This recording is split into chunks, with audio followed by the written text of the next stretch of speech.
आषाढी वारीनिमित्त संतश्रेष्ठ श्री निवृत्तीनाथ महाराजांच्या पालखी सोहळा गुरुवारी दुपारच्या 20व्यासाठी नाशिक रोडला मुक्तिधाम मंदिरामध्ये दाखल होता. संपूर्ण परिसर भक्तिमय वातावरणानं भारावून गेला. श्री गुरु निवृत्तीनाथ महाराज की जय, ज्ञानोबा तुकाराम आणि विठ्ठल विठ्ठल या अखंड नामघोषानं दुमदुमून गेला होता.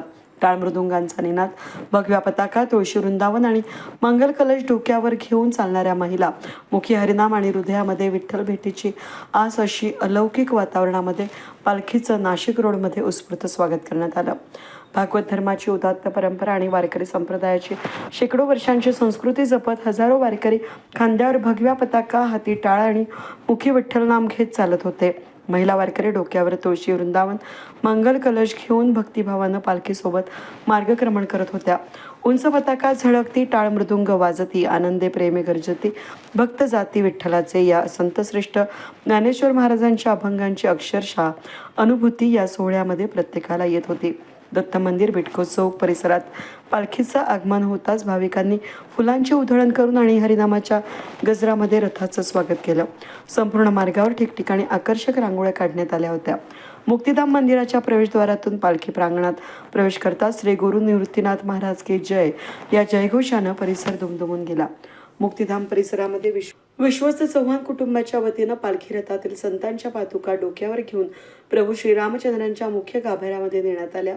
त्यानंतर पादुकांची पाद्यपूजा करण्यात आली. मंदिर परिसरामध्ये टाळ मृदुंगांचा गजर, विठ्ठलाच्या अभंगांचं गायन आणि पंढरीनाथांच्या भजनांनी भक्तिरसाची अनुभूती निर्माण झाली. यंदाच्या वारीमध्ये आपली वारी आपला सोहळा हा या संकल्पनेसह निर्मल वारी, हरित वारी हा संदेश प्रभावीपणे दिला जातोय. संपूर्ण वारी प्लास्टिक मुक्त करण्यासाठी वारकरी जनजागृती करतायत.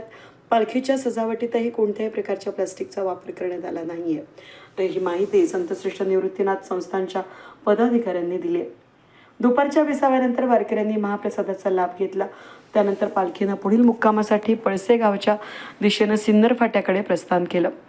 छत्रपती शिवाजी महाराज चौकामध्ये उभारण्यात आलेल्या शिवमूर्तीजवळ शिवजन्मोत्सव समितीच्या वतीनं संत ज्ञानेश्वर महाराजांची भव्य मूर्ती सर्वांचं लक्ष वेधून घेत होती.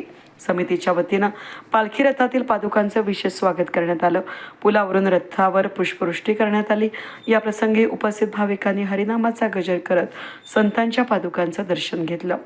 नाशिक रोड परिसरात विविध सामाजिक संस्था, मंडळं, व्यापार सेवाभावी संघटना आणि सामाजिक कार्यकर्त्यांनी पालखी मार्गावर ठिकठिकाणी वारकऱ्यांसाठी पिण्याच्या पाण्याच्या बाटल्या, फराळ, फळे, अल्पोपहार आणि विविध खाद्यपदार्थांचे मोफत वाटप करून सेवाभावाची परंपरा जपली.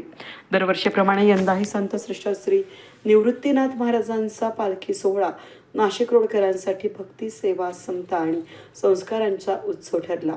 विठ्ठल नामाच्या गजरामध्ये, संतांच्या अभंगांच्या सुरवटीत आणि वारकरी संप्रदायाच्या अद्वितीय परंपरेच्या साक्षीने नाशिक रोड परिसर एक दिवस पंढरीमय झाल्याचं चित्र पाहायला मिळालं. वेद न्यूजसाठी प्रतिनिधी अनिल कुंजाळ, नाशिक रोड.